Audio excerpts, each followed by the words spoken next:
10 liberálov versus Fiky Sulík. Čaute, ja som Filip Sulík, som tvorca internetového obsahu. Ježiš, chod, sa snaží byť furt zaujímavá. Čo konkrétne riskoval tento chlap? Ona sa volala Spejža. Spejža, hej. A on nebol Sokrates, ale Socrates. 3 témy s časomierou 20 minút. Ty si prečo myslíš, že by mali mať ženy práva voliť? Farebného človeka, alebo proste iné. Si povedať čierneho? Odrezať akúkoľvek funkčnú časť tela je to psychický problém. Svojím spôsobom áno. Ty si asi za potrat, že predpokladám. Prineste účinkujúci. Pravidlá sú jednoduché. Fiky povie svoje tvrdenie. Rieši neexistujúci problém. Ten, kto sa prihlási ako prvý alebo sa dohodne s ostatnými, nastupuje do debaty. Každý liberál má šancu postaviť sa Fikimu tvárou v tvár. Ale iba dovtedy, kým ho nezruší publikum červenými krížikmi. Ak niekto dostane viac ako 6 krížikov, okamžite končí. Nahrádza ho potom ďalší, ktorý sa znova prihlási ako prvý. A mimochodom, zabudli sme vám povedať, že účinkujúci ešte v tomto momente nevedia, s kým budú debatovať. Čaute. Čau.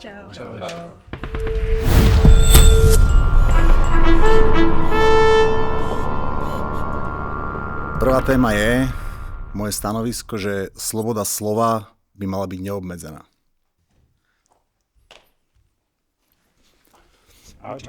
Čau, Fiky, teším.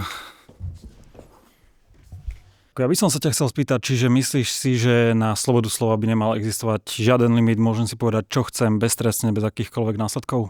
Mal by si niesť následky, ale nie trestnoprávne. Teda respektíve nikto by za žiadny výrok nemal byť v base. Som aj za to, aby sa to riešilo, jak v Amerike, cez civilné súdy, cez civilné spory. Okrem nebezpečného vyhražania. OK, toto som sa ťa chcel spýtať kvôli tomu, že to vyznelo tak, že v podstate by som mohol po natáčaní teraz prísť na letisko a zakričať tam, že bomba, hej? Hej, toto je jediná vec, ktorú treba ošetriť, pretože to priamo implikuje násilie. Ale skôr to myslím na tie prípady, kedy niekto je kriminalizovaný za názor. OK, rozumiem. myslíš si, že možno aj nejaké sociálne následky, že od spoločnosti, nielen právne? Čiže jasné, tak spoločnosť, lebo ľudia si malokedy neuvedomujú, že je kopec nástrojov, akým sa dá potlačiť nejaký nesprávny názor. Môžu napríklad značky zrušiť spoluprácu s nejakým influencerom, môžu ho ľudia verejne odsúdiť, môžu ho ľudia žalovať na civilnom súde. Lenže na Slovensku máme, alebo v Európskej únii ako takej, máme kopec zákonov, ktoré vravia, že ak vravíš tento názor, patríš do basy. A to je podľa mňa problém, pretože za názory by si nemal byť v base, pretože nie si priamym nebezpečenstvom pre spoločnosť. A pokiaľ tými názormi podnecuješ k nejakej nenávisti? To je fajn. Voči nejakej skupine? Podobne? To je OK. Tak aký máš potom názor, dajme tomu, že máme niekoľkých ľudí v podstate v base, či už odsúdených, ako je napríklad Marian Magát, prípadne teraz sa dosť v médiách rieši aj Dani Bombic. Mňa by zaujímalo, že aký máš v podstate názor, keď niekto schvaľuje teda to násilie, hej, na jednotlivcoch alebo na tých minoritách, že ako by malo byť toto teda riešené? No, ako som povedal, ak niekto napríklad schvaľuje nejakú formu násilia alebo nejakú formu diskriminácie, tak tie platformy, ktoré majú s tým problém, že to schvaľuje cez nich, môžu mu dať ban, ako Danimu napríklad, on má zakázaný Facebook, A pokiaľ to nie je cez platformu? Pokiaľ ja by som vylezol na ulicu a proste začal by som tam kričať a diskriminovať, tak kto? Lebo tam nie je žiadna platforma, tam nemáš Facebook, nie je tam... Ak si nejaký veľmi neslušný alebo hlučný na ulici, tak máme zákon proti výtržníctvu, keď sa nevhodne chováš na verejnosti. Ten by som asi nechal, ale myslím si, že by si mal právo napríklad cez sociálne siete alebo aj v nejakej slušnej debate komunikovať akýkoľvek názor. Pokiaľ ja vyjdem teraz na ulicu, dám si tam stôl, napíšem si tam nejaký transparent a začnem chvaľovať nejaký trestný čin. Čiže napríklad sa riešilo, myslím, že pred rokom a pol to bolo v Handlovej, čo sa stalo premiérovi Ficovi. Pokiaľ to budem schvaľovať slušne, myslíš si, že by som nemal za to niesť? Kvôli tomu, že boli za to ľudia teda trestaný, hej, za to schvaľovanie toho atentátu, čo si myslím, že aj bolo správne, pretože aj keď ja osobne s premiérom ani s celou stranou Smer vôbec, že nesúhlasím asi, že v ničom, ale myslím si, že by tam mali právo povedať, hej. Ale samozrejme, mali by za to niesť zodpovednosť. Takisto ja musím niesť zodpovednosť za to, čo ja poviem, hej. Ja si nemyslím, že je správne schvaľovať atentát na kohokoľvek, lenže je to zlý precedens, keď zakážeš napríklad schvaľovať toto, tak kde urobíš tú hranicu? Pretože dajme tomu, že ty si asi za potraty, že predpokladám. Som za to, aby sa žena mohla rozhodnúť. A teraz, keby vláda presadila zákon, že potraty sú zakázané. Potom bude dievča, ktoré bude znásilnené, otehotne a zobere si to nelegálne. Napríklad v Rakúsku alebo nejakým nezákonným spôsobom na čierno. Okay. Ty si myslíš, že je amorálne takúto vec, toto rozhodnutie tej ženy schvaľovať? Ja si myslím, že toto je velice taká už... No počkaj, lebo ona porušila zákon, porušila zákon, robila trestný čin, a ktorý ty schvaľuješ, predpokladám. Je to trestný čin teraz? Bol by to trestný čin a ty by si ho schvaľoval. Keď by som sa k tomu nevyjadril napríklad, hej? Myslíš si, že by si nemal mať právo sa k tomu vyjadriť? Určite áno. Ale podnecujem tým vyjadrením k tej žene napríklad, že áno, že v poriadku, spravila to. Podnecujem nenávisť k niekomu. To je problém s nenávisťou ako takou, že nenávisť sa ťažko definuje a dokonca nemá právnu definíciu. Teraz prosím ťa, mi povedz iba, že voči komu by som podnecoval tým nenávisť. Pretože to sú dva rôzne prípady. Jeden zákon, čo máme teraz, je schvaľovanie trestného činu. Áno. A druhý zákon, čo máme, je podnecovanie nenávisti. Áno. Ja som teraz rozprával o schvaľovaní trestného činu. OK. Ak sa ideme baviť o podnecovaní nenávisti, to je iná debata. Problém s podnecovaním nenávisti je ten, že nikto nemá presnú definíciu, že čo je to nenávisť. Poviem, že mi vadí, keď denní gen napíše o mne, že som fašista. Alebo o Danim Bombicovi. OK.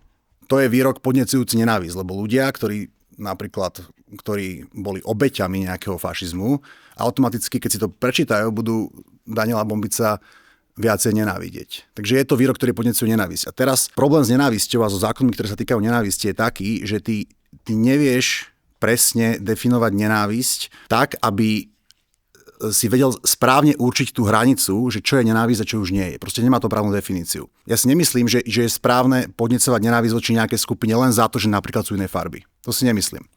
Avšak, keď to zakážeš im v takom znení zákona, že podnecovanie nenávisti je trestané, tak potom takými malými krôčikmi sa dostaneš do bodu, že už veci, ktoré sú úplne bežná časť našej komunikácie, sa budú považovať za nenávisť len tým, že dostaneš napríklad zlého sudcu, ktorý ťa nemá rád. A povie, že vieš čo, podľa mňa je toto nenávistné. V Británii bolo v roku 2025 stíhaných 12 000 ľudí, lebo tam majú takýto zákon o nenávisti a väčšina z nich Ahoj, Fiki, teší ma. Ja som mal len faktickú nejakú takú poznámku, že u Bombica nie ani, alebo teda je problém aj to šírenie nenávisti, teda ako to tvrdí súd, ale že tam bol skôr problém s kyberšikanou, s doxingom, že vlastne líkol adresy ľudí a teda podnecoval, že choďte im povedať pani Hanzelovej prial, aby sa jej narodilo choré dieťa, pokiaľ si dobre pamätám, a tam je to už asi, že neviem, či Danny Kollár je práve ten prípad, ktorým by som argumentoval v tomto prípade. Danny Kollár urobil veľa vecí, ktoré aj ja považujem za zlé. Lenže ja som čítal uznesenie jeho väzby a je vo väzbe za 3 dôvody. Nie je to žiadny doxing, nie je to nič s Hanzelovou. S Hanzelovou rieši nejaký civilný spor, ktorý je akože ongoing. O väzbe je najmä za to, že zdieľal link na knižku Protokoly sionských mudrcov, ktorá bola voľne dostupná v Martinuse a zároveň aj v univerzitnej knižnici. Keď na toto podával jeho advokát sťažnosť, že však halo, veď tú Martinus tú knižku voľne predáva, tak sudca povedal, že no, ale tamto nie je extrémizmus, lebo to je v inom kontexte. Že Daniel Bombic to robí v kontexte, že rozširuje nejakú extrémistickú ideológiu a Martinus to robí v kontexte, že proste má iba selekciu všetkých knížiek. A toto je problém, že nie len, že nie je dané, čo je extrémizmus, sú 2 znalci na Slovensku, ktorí ti povedia, čo je extrémizmus. Nie je žiadny zoznam knížiek, ani výrokov, ani znakov, ktoré sú extrémistické na Slovensku. Na Slovensku máš 2 znalcov, ktorí ti povedia, že toto, čo si spravili extrémizmus, ty sa dozvieš až na lavici obžalovaných, že si spáchal extrémizmus. Pretože Dani úprimne nevedel, že tá knížka sa považuje za extrémistickú, keďže nie je žiadny zoznam. A nie len to, ale sudca sa aj rozhodne, že ten istý čin, napríklad sprístupňovanie tej knižky, v tomto prípade extrémizmus je a v tomto prípade extrémizmus nie je. Takže nielen, že sa rozhoduje o tom, čo je extrémizmus, ale ešte sa rozhoduje aj o tom, že v akom kontexte je to extrémizmus. Takže ten sudca má obrovský priestor na svoju vlastnú kreativitu. OK, to chápem. On tam poskytol link na ten Martinus, alebo poskytol proste Link na PDF-ko? PDF-ko.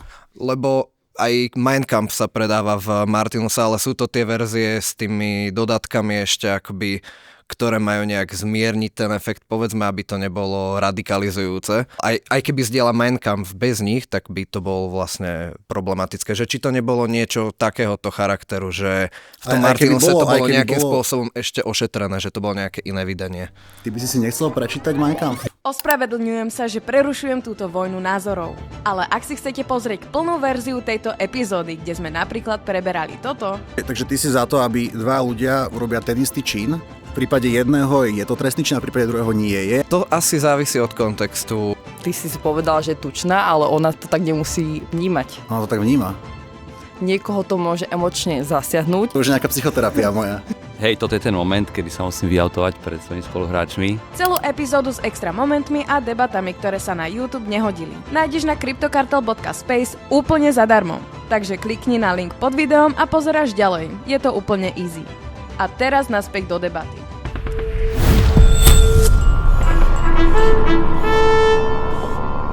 Ahoj, Viki, teším.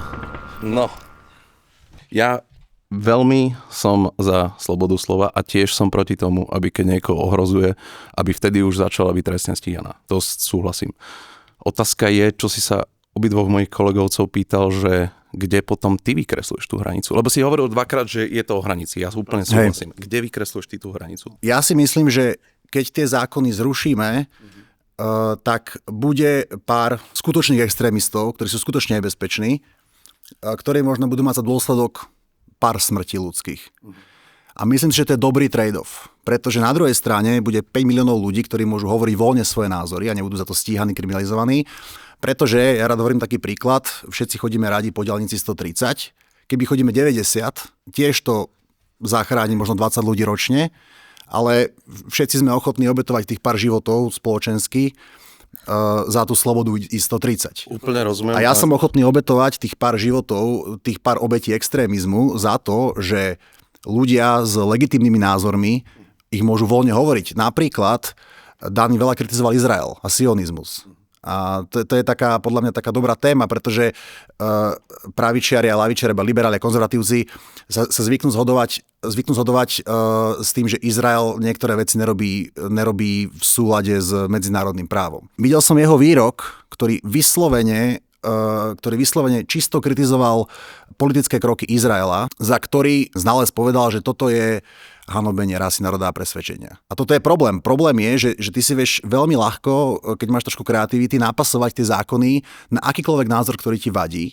A ja by som bol rád, keby sa to nerobilo, keby môžeš voľne hovoriť akékoľvek názory, hlavne kritika režimov a kritika systému a politikov, aby ťa za ne nemohli stíhať. A som ochotný za to obetovať tých pár skutočných obetí, skutočného extrémizmu, takisto ako tých ľudí obetúvame pri napríklad jazde autom, kedy chceme tú slobodu ísť rýchlejšie. Rozumiem, lenže toto sú veci, ktoré musíš spraviť v nejakom časovom kontinú. To nemôžeš, že naraz hneď všetko začať meniť, lebo jednak nechceš mať na svedomí ani tých pár životov nechceš mať. Dobre, vieme, že ich bude viac. Nechceš mať na svedomí tých pár životov.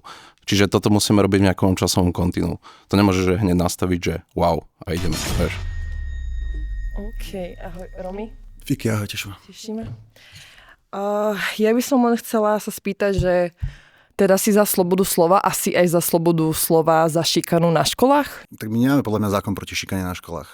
Dobre, ale predstav si, že si učiteľ, vychovateľka a teraz nech deti majú slobodu slova, nech šikanujú, nech všetko. A ale si taký, to už môžu dnes.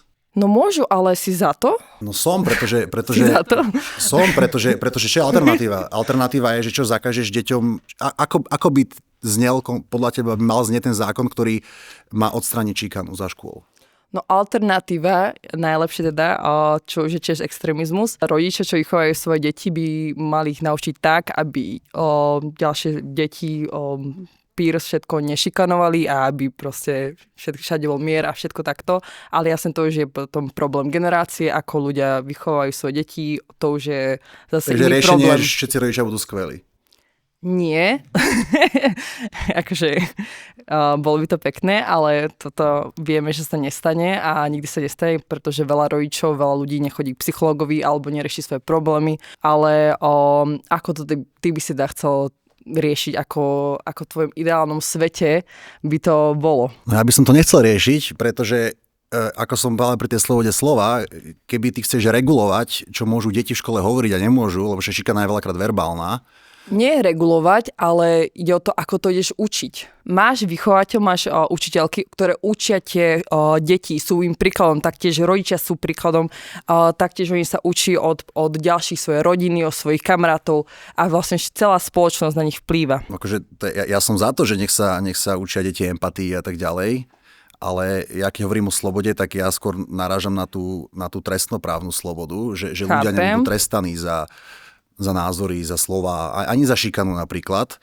Dobre, ale tak napríklad, ako ty teda si za slobodu slova, aby bolo na sociálnych médiách a všade teda môžeš povedať, čo chceš a všetko, tak si v pohode, že ty šikanuješ teda nejakú hociakú verejnú osobu a že či už povieš, že tučná alebo hociako na jej výzor alebo tak je to v pohode podľa teba? Samozrejme. Wow, sorry, že ruším, ale hľadám 1500 ľudí, čo chcú skúsiť trading. 17. marca vás pozývam na bezplatný online event Skip the Line. Nepotrebuješ kameru ani mikrofón, stačí chuť sa niečo naučiť. Ukážem ti, ako sa môžeš dostať za 3 týždne k 6-cifernému kapitálu. Ak ťa to zaujíma, klikni na tlačidlo a rezervuj si lístok zadarmo. OK, späť k videu.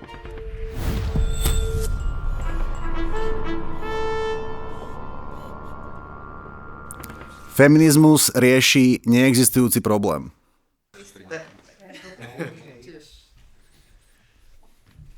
Čau, Fiki, ahoj. Ahoj.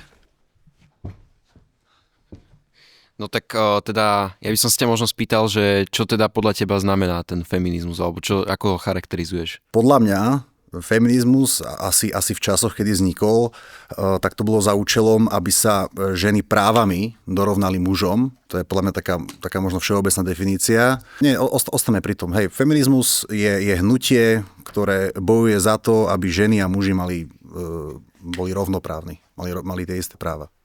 Takže ty si myslíš, že už teraz akože všade vlastne na svete už sú akože rovní a už nič netreba riešiť, hej? Myslím si, že v našich končinách sú si rovní.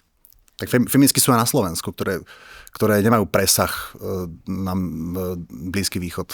Lebo hovoria po slovensky tie ich feministické úvahy. No, čiže čo si tak typnem, že ty asi vlastne narážaš na to, že obhajuješ akože prvú vlnu a druhú vlnu feminizmu a vravíš, že už to, čo je teraz, že už je akože úplne... No ty vieš o nejakom práve, ktoré by muži mali a ženy nie na Slovensku? Akože dá sa teoreticky debatovať možno o tých potratoch alebo tak, že proste tam akoby žena proste nemá tú autonómiu vlastne na to. A potraty sú legálne.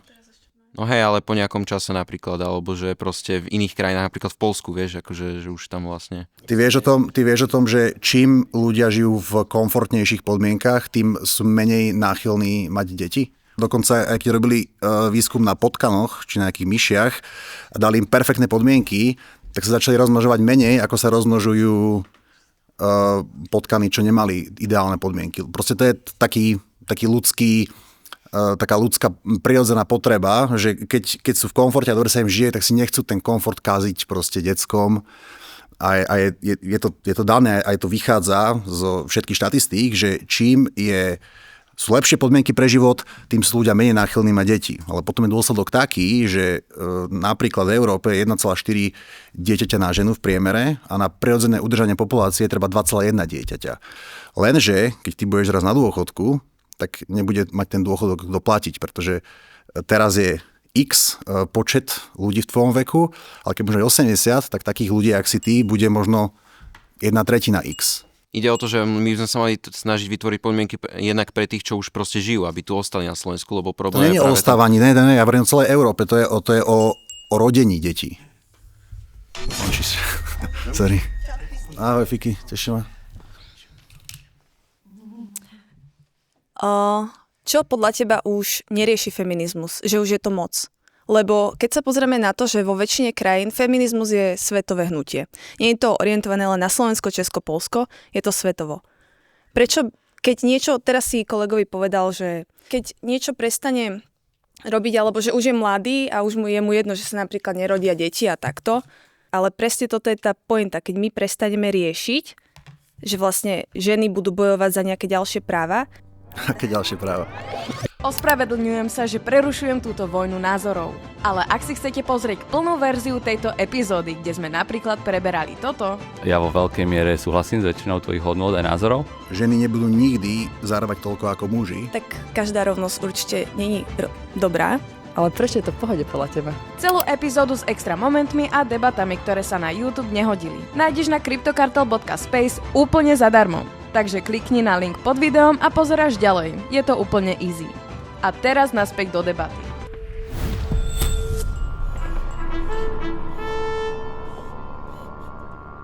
Ja som sa chcel spýtať, ešte sa vrátiť teda úplne na začiatok, a to bolo, že si povedal v podstate, že tu ako taký feminizmus v týchto končinách nemá moc význam. Hej. Hovoril si teda o Blízkom východe.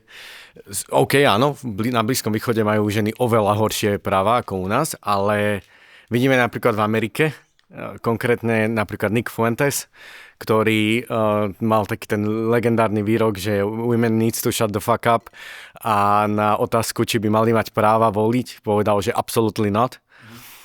A tam možno vidíme ten rozdiel, že keď sa tá americká v podstate spoločnosť vôbec, ako keby presne, že oni si povedali, že OK, feminizmus už je vymretý, lebo ženy dosiahli práva voliť a tým pádom konec. A tam vidíme presne tú vznikajúcu vlnu toho, že teraz zase sa tam začína ten extrémizmus, tá opačná vlna toho. A ty si prečo myslíš, že by mali mať ženy práva voliť? Ja si myslím, že každý človek by mal právo voliť. Aj ľudia po 18? To je OK. Každý dospelý človek, prepáč. A prečo nie aj nedospelý? Veľmi ťažko sa definuje, čo je dospelý človek, lebo akože u nás je 18 hranica, hej? Väčšinou 18. Ale akože myslím, že sa zhodneme na to, že poznáme kopu ľudí, ktorí majú 18 plus a dospelých by si ich v živote nenazval. Myslím si, že je to taký ten celosvetový, respektíve prvosvetový konsenzus, že 18 je niekde cca to, kedy sa vlastne akože z naivného človeka stáva už troška obozretnejší človek.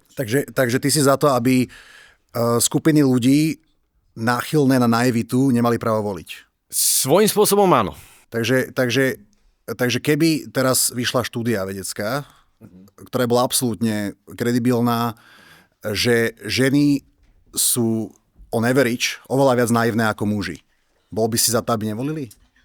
Tam by musela byť tá štúdia o tom, že ženy on average by museli byť oveľa viac naivné ako priemerný 14-ročný človek. A keby vyšla štúdia, ktorá tvrdí, že ženy sú 10-krát také naivné ako muži a bola by absolútne bulletproof táto, tak bol by si za to, že ani ženy nemôžu voliť rovnako ako tí deti? Tam by záležalo, či sú stále menej, respektíve viac naivné ako tie malé deti. No, ty si vlastne tvrdil, že podľa teba v Amerike museli zmeniť tie testy do armády, lebo ženám sa menej darilo. Stojí si za tým, že neviem, napríklad na Slovensku je to tak podľa teba? Podľa mňa nie, neviem o tom minimálne. Ja som minulé leto bol na výcviku záloh tam, kde aj Pellegrini a tak ďalej, mesiac po nich. A keď sme robili vstupné psychotesty, tam boli rôzne testy, nejaké osobnostné, nejaké logické vzorce. Boli sme tam cca, polovica z nás boli muži a polovica ženy. A v tej mojej skupine bolo cca 10 ľudí. Kto to podľa teba najviac nespravil? Podľa toho, jak si začal, tak asi muži predpokladám. Iba muži to nespravili. Z mojej skupiny. Fajn, aj z väčšiny skupín. Ja absolútne som OK s tým, že ženy sú v nejakých veciach lepšie. Len ja jediné, čo tvrdím, je, že držme sa prirodzenosti. Ak napríklad ženy sú slabšie, tak netlačme ich na silu do povolaní, kde je dôležitá sila alebo nejaká kondícia fyzická. Keď raz robia silové testy pre ľudí, ktorí musia tú silu prejavovať alebo nejakú kondíciu, tak si udržujú nejaký jeden štandard. Takže si myslíš, že teraz o fyzických testoch rozprávaš? Hej. Že fyzické testy by mali byť rovnaké pre mužov aj pre ženy? Pokiaľ je to nejakú špeciálnu jednotku, ktorá proste potrebuje byť silná a v dobrej kondícii, tak jednoznačne, hej. Lebo tak to súhlasím, len už zase to ohýbaš. Teraz najprv si hovorili iba o armáde, kde sú logisti, kde zdravotníci, kde všetko v podstate. Na tých nech sú také testy, aké potrebujú tí ľudia. No, vidíš. A špeciálna jednotka je už úplne niečo iné, takže už to nejako trošku ohýba. Najprv si hovoril, že mali by byť aj tie ženy proste, že nejaké zdatné, neviem čo ako muži, ale... No zdatné na pozície, v ktorých treba byť zdatný fyzicky. No na začiatku si hovoril, mne to príde, že trošku to tak ťahá za slovíčka, že keď ti poviem niečo proste, že nejaký názor, čo si myslím, že je normálny a že napríklad, že nemali by mať rovnaké fyzické limity na úplne všetko, lebo... Súhlasím. Ja som povedal, že v americkej armáde sa deje to, že ženy aj muži majú rovnaké nároky na tie fyzické ich atribúty.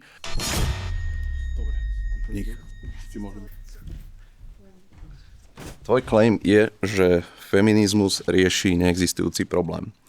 Hovoril si, že to myslíš prevažne v našich končinách. Hej.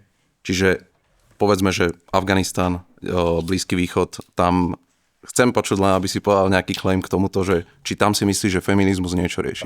Ja si myslím, že určite niečo rieši, tak to, nechcem sa vyjadrovať k tomu, že či rieši dobrú vec, ale aspoň niečo rieši. No, tuto majú rovnaké práva ako muži, s tým súhlasím. Hej, nepoznám, že zákon, ktorý by bol iný, s týmto s tebou súhlasím. Problém je, že tam je to úplne inak. A keby som žil v Afganistane a je tam žena, ktorá hlása, že jej vadí nosiť hijab, bez ohľadu na to, aký by som mal k tomu postoj, by som akože asi vnímal, že evidentne rieši... To je tá sloboda slova, ne? Že aby mohla nosiť, čo chce, povedzme, že keď nechce nosiť hijab, nech nosí hijab. Hej, keď chce, tak nech. Hej, ale viem si predstaviť, že keby ja som sa narodil ako muslim, tak možno by som v tom videl nejaký zmysel, nejaký náboženský. Nechcem teraz tvrdiť, že by som tam bol jediný osvietený. Berem. Ale bez hľadu na to, aký by som mal názor, keby tam žijem v tej situácii, tak by som asi vnímal, že dobre, že bojuje nejaký boj, ktorý asi pre ňu má zmysel bojovať. Prirodzene ľudia majú furt potrebu s niečím bojovať. A keďže už nemusíme bojovať s...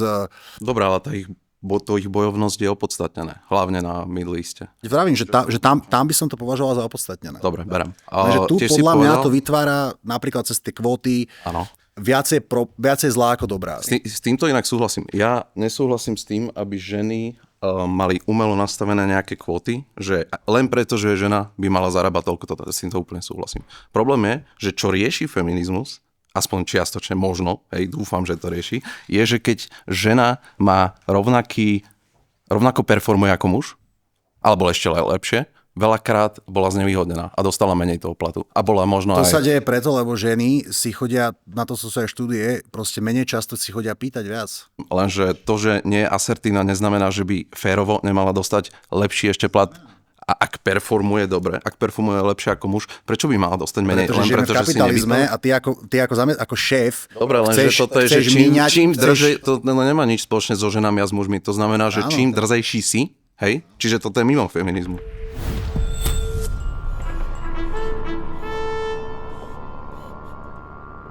Ďalšia téma, LGBT je extrémistické hnutie, alebo extrémistická ideológia. Všetci súhlasia? Banda extrémistov. Dobre, čiže budeme sa baviť o LGBTI vo svete či na Slovensku? No akokoľvek. Je tam nejaký rozdiel? Povedal by som, že možno, že asi určite, čo sa týka toho do akej miery, to je asi prejavené. To je jedna vec, ak je to prejavené, ale takto, že podľa mňa je identický, že ten ich predstava ideálneho sveta. Nie? Aj v Amerike. Že možno v iných krajinách sú ďalej akože v tom boji, ale tá ich predstava toho dokonalého sveta, ako by si ho predstavovali, je podľa mňa akože identická asi tých zástupcov LGBT aj tu, aj inde. Aký by to bola podľa teba predstava? Že sa môžeš oženiť, alebo môžeš si zobrať kohokoľvek bez hľadu na pohlavie. OK, môžeme zostať tam? Čiže podľa teba by si nemal niekto zobrať niekoho rovnakého pohľadu? To je jediná vec, s ktorou z LGBT súhlasím. Respektíve, vieš čo, možno nie zobrať, pretože sobáš je nejaký kresťanský koncept a možno neúplne zasahovať, možno neúplne dobre kresťanom brať nejakú ich svätú vec, ale také, že nejaké tie registrované partnerstvá, že môžeš toho človeka nahlásiť ako tvojho životného partnera a napríklad máš právo dojsť za ním v nemocnici, keď zomiera alebo ti zavolajú, tak to si myslím, že by sa malo dať. Je asi fajn, keď si ľudia rovnakého pohlavia môžu adoptovať dieťa, pretože myslím si, že asi je to lepšie, ako keď je v detskom domove, ale určite by nemali byť považovaní na tej istej úrovni ako heterosexuálne páry. Máš ešte ďalšie, že z tých bodov, ktoré si spomenul, že áno, jasné. Tak LGBT, pokiaľ vieme za to, aby teda ľudia si mohli meniť pohlavie. V 3 štátoch v USA už to aj je právoplatné, že aby si ho mohli meniť bez súhlasu rodiča, pretože tá logika za tým je taká, že vlastne ten rodič niekedy môže tomu dieťaťu brániť si zmeniť to pohlavie a to nie je dobré, lebo môže byť konzervatívny a nejak ideologicky proti tomu. Takže je bolo dobré, keby mohol súd rozhodnúť, že si to dieťa môže zmeniť pohlavie aj bez súhlasu rodiča. To je asi môj najväčší problém. A druhý najväčší problém je ten, že tá tranzícia je oveľa bezpečnejšia a ide viacej hladko, keď začneš v skorom veku, pretože je dobre zastaviť tú pubertu. Áno. No a teraz teda vlastne, čo je podľa mňa paradoxné vlastne, lebo keď si niekto, povedzme, že dajme tomu, že má skoré uvedomenie, že chce byť teda opačného pohlavia, teda aby začal čím skorej. Ak by začal, dajme tomu, 7, tak asi z neho bude hormonálne viacej uspôsobilý človek opačného pohlavia, ako keby začal v 13. Hej, bude to ľahšie ho zmeniť. Áno, že dostávame sa do nejakého paradoxu, že zároveň by to bolo lepšie pre takého človeka. Ten protiargument je, že by to vlastne mohlo dopadnúť neskôr v opačnom, teda že by to dieťa ešte nevedelo rozhodnúť samé o sebe v takej veci.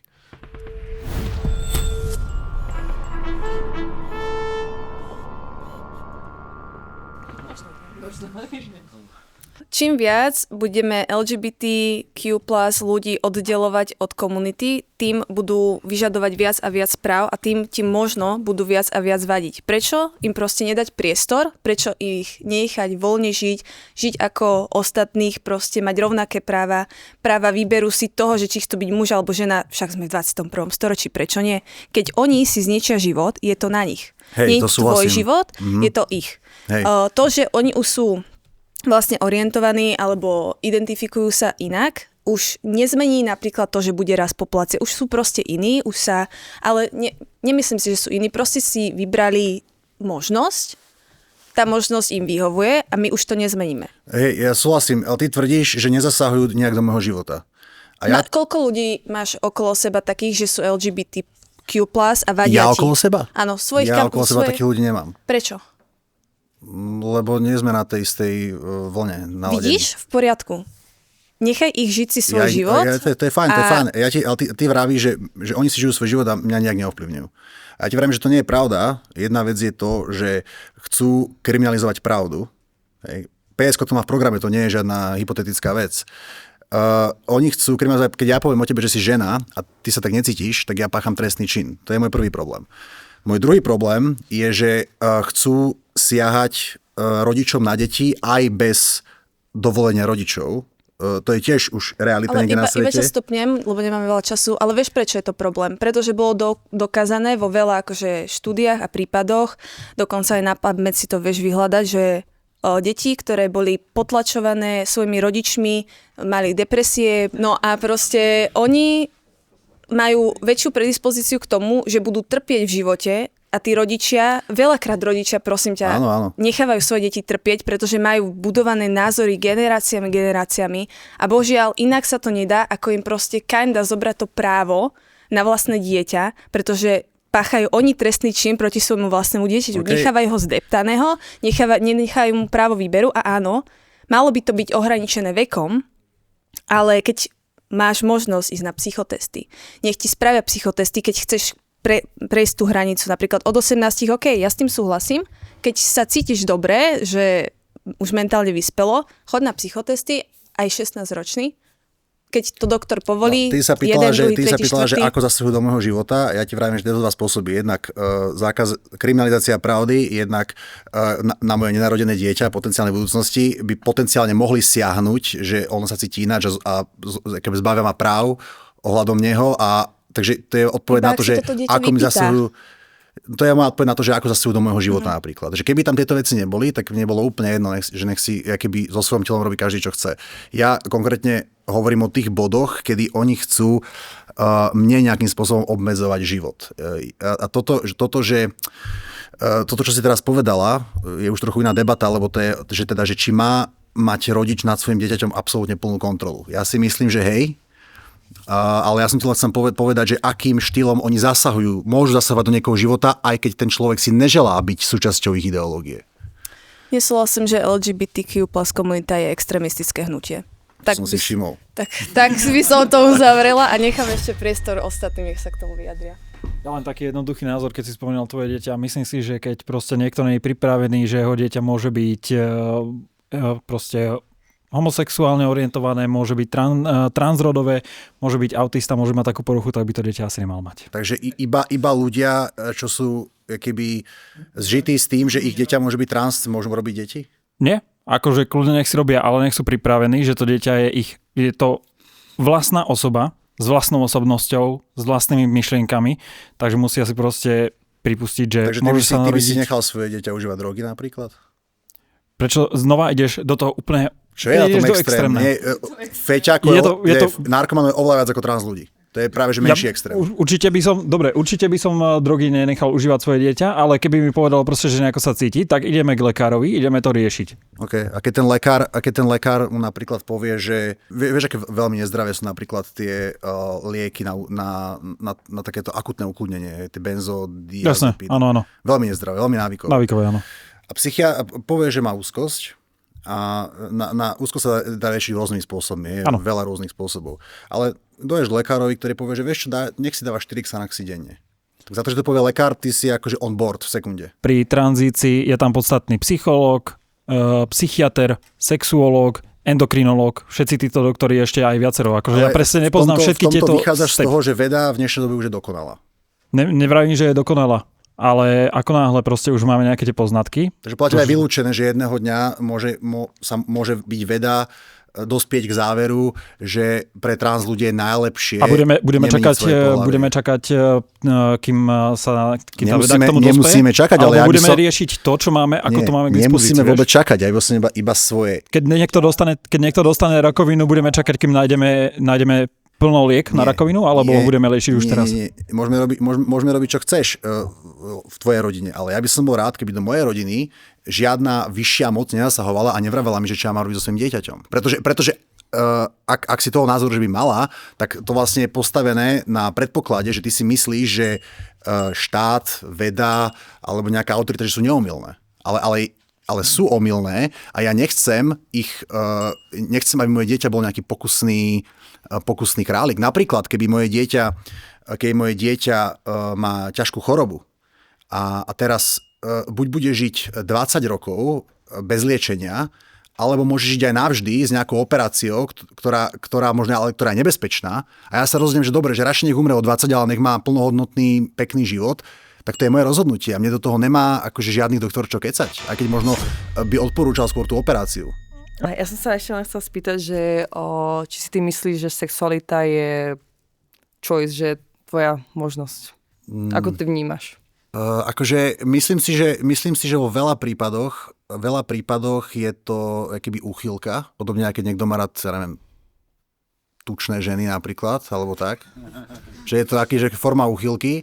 Ale myslím si, že existujú aj prípady, kedy je ten človek, že nie je to nič uchylné, že naozaj proste cíti lásku k tomu istému pohľaviu. Verím, že aj takéto prípady sú, ale myslím si, že obrovské množstvo sú akože vyslovene, že napríklad aj čo sa týka trans ľudí, nie je iba jeden typ trans ľudí. Sú takí tí trans, čo sa akože to chcú od malička to vedia, že ja chcem byť iné, ale potom, že takých tých fotrov, čo sú, že 50 rokov majú rodinu a potom si zmyslia, že ja chcem byť žena. A podľa mňa to je úplne iný typ akéby diagnózy, ako to, čo majú tie malé deti. Ale to niečo ja som sa len chcela spýtať. Ja ti vravím, že nie je podľa mňa jeden typ geja a nie je jeden typ trans, nie je jeden typ lesby. Podľa mňa vždycky je za tým nejaký iný príbeh. Že je to možnosť, že že ty teraz si povieš, že chceš byť homosexuálom, len tak z dňa na deň myslíš, že áno, že to takto ide?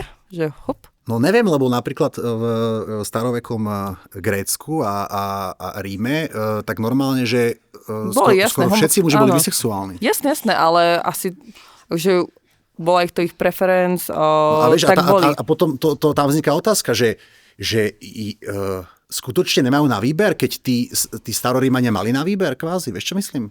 Chápem, čo myslíš, len som chcela vedieť, že... Ja si myslím, že niektorí asi nemajú, ale myslím si, že veľa z nich... je to možno nejaká túžba po pozornosti. Veľakrát tí geovia sú aj takí strašne afektovaní a tak vyzývavo chodia oblečení a je tam vidno, že to sú proste ľudia, ktorí majú radi pozornosť. Častokrát, nie vždy. Ale to zase je psychologicky inak. Proste veľa ľudí má rád pozornosť a viac je slobodnejší. Ale nie až tak. až tak. Nie, aj viac. Veľa heterosexuálov v móde, hoci kde. Ja si myslím z môjho empirického sledovania, že gejovia majú oveľa väčšie percento zástupcov, ktorí neštandardne milujú pozornosť. A to vidíš tam na tých Prideoch napríklad. Jak tam chodia oblečení, vyzývavo. Lebo konečne sa majú šancu prejaviť a majú proste na to všetko, je to festival a ty na festival nejdeš úplne oblečený. Ja som už bol na festivale a nemal som nikdy opätky. Tak je mi to veľmi ľúto. Takéto. Akože, mal by si skúsiť. Hovoríš, že už som bol na festivale. A mal si opätky? Nemal. No tak skús niekedy. Je to sloboda. No, akože ja som jeden z tých heterosexuálnych mužov, ktorý má rád pozornosť. Ale však je podľa mňa krásne, keď sa heterosexuálny muž dá opätky. Čo z toho robí geja? Akože kľudne. Akože, no, presne, no homo. Akože... Ne, nech si dá opätky. Ja len vravím, že ja tam vidím istú spojitosť medzi bažením po pozornosti a homosexualitou v niektorých prípadoch. Áno, teraz ideme skôr do témy, ako keby, že móda a všetko. Ja som len chcela vedieť, že či si myslíš, že ja sa teraz rozhodnem... Myslím si, že niektorí ľudia nemajú na výber. Dobre. OK, to som rada. Na časti len nejaké. Ja súhlasím s výrokom, že kým nie je človek dostatočne uvedomelý, tak by nemal ako prechádzať touto zmenou, kým na to nenasvedčuje nejaká zdravotná situácia. Hej, kým fakt by mu to reálne pomohlo, nie som doktor, ale keby mu to fakt reálne pomohlo, nemyslím psychického hľadiska, ale že fyzického, tak si myslím, že by to dieťa nemalo podstupovať. Ale sú niektoré výnimky, kedy mužské telo produkuje viac, ženské telo viac testosterónu, mužské telo viac estrogénu a teraz tá nastáva tam biologické akože otázka, že je to v tomto prípade tiež duševná porucha? Keď je to medicínska nejaká... Ja si myslím také univerzálne tvrdenie, nech si ktokoľvek chce odrezať akúkoľvek funkčnú časť tela, je to podľa mňa psychický problém, hej. Úplne som s tým OK, keď niekto proste, keď si boli takí tí transve, alebo teraz sú také, že drag queen, že to je úplne v pohode, že každý sa prejavuje, jak chce. Ale podľa mňa je mentálna porucha, keď niekto sa chce zbaviť akejkoľvek zdravej časti tela. Lenže ťažko sa k tomu relatuje, lebo si predstav, že telo ti hovorí jednu vec. Povedzme, že som muž, lenže vyplavujem strašne veľa estrogenu. Teraz toto už není otázka tej myšlienkového nejakého pochodu, alebo čo hovorí okolie, alebo k čomu sa priznávaš. Toto je už skôr toto, že tam sa bijú v tebe biologická časť a veľmi, ono ťa sama akože tak triedi do tej druhej strany. Vieš, čo myslím? Dobre, ja ti dám otázku teda. Keď máš tú anorektičku, ktorá sa furt cíti tučná, aj keď už je extrémne podvyživená, ale stále sa cíti tučná a chcela by napríklad ešte si k tomu dať Ozempic, k tomu, že je taká chudá, tak by si jej to asi v žiadnom prípade neodporúčil, bez hľadu na to, ak sa cíti. Nie. Ja kebyže som doktor, nie. A prečo nie? V čom je to iné? Pretože tam už sa dá objektívne potvrdiť, že OK, toto je už problém, alebo už to bolo niekoľkokrát už klasifikované, ako toto už je asi porucha. Dobre vieš, že akože anorektizmus. No je to porucha, ale podľa mňa je to iné len v tom, že transrodovosť len nebola klasifikovaná, a podľa mňa aj bola, len akože sa to asi zmenilo niekedy. Ale podľa mňa je to len ideologická vec, že nie je to... Lenže kolega sa ťa spýtal na toto otázku, že kebyže sa náhodou zobudíš zničený v ženskom tele a máš možnosť spraviť toto asi zrazu v mužskom, tak si povedal, že by si to prijal. My nevieme, my dvaja konkrétne, že aké je to zobudiť sa v inom tele, ako povedzme je pre teba prirodzené. Ja si nemyslím, že to viem, vieš. Rozumieš? Ty si povedal aj kolegovi, že asi by si to spravil. Teraz, ja nehovorím na klasický prípad. Dobre, ale tak poďme ďalej. Chceš ísť ďalej, hej? Poviem ti inú otázku.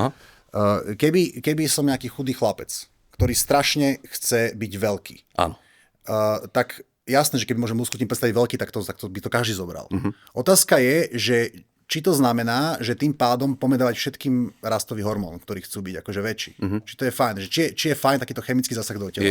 Lebo lusknúť prstom má byť v inom tele, to je OK, že tam sa nestal žiadny zásah, lebo si v inom úplne novom tele. Rozumiem. Ale to podľa mňa nenasvedčuje tomu, respektíve to moje tvrdenie neimplikuje to, že tým pádom je aj OK akýmikoľvek chemikáliami sa dostať do toho stavu, do ktorom chceš. Lenže táto moja výnimka práve označuje to, že ty ani nemusíš použiť žiadnu chemikáliu. To telo automaticky produkuje viac testosterónu alebo viac estrogenu. To je fajn. Jasné, OK. Ak je to tak, tak je to fajn, ale... Čiže v tom prípade je to v pohode. Ale čo je v pohode? Že ten človek žije, tak nech žije. Ne, že by sa... Ešte raz? Tak to bolo všetko, dámy a páni. Ďakujem, že ste pozerali až doteraz. Toto som bol ja, Filip Sulík versus 10 liberálov. Skoro 10 liberálov. Bol tu údajne jeden votrelec. A ďakujeme vám, že ste prišli a ďakujem vám, že ste sledovali. Pekný deň.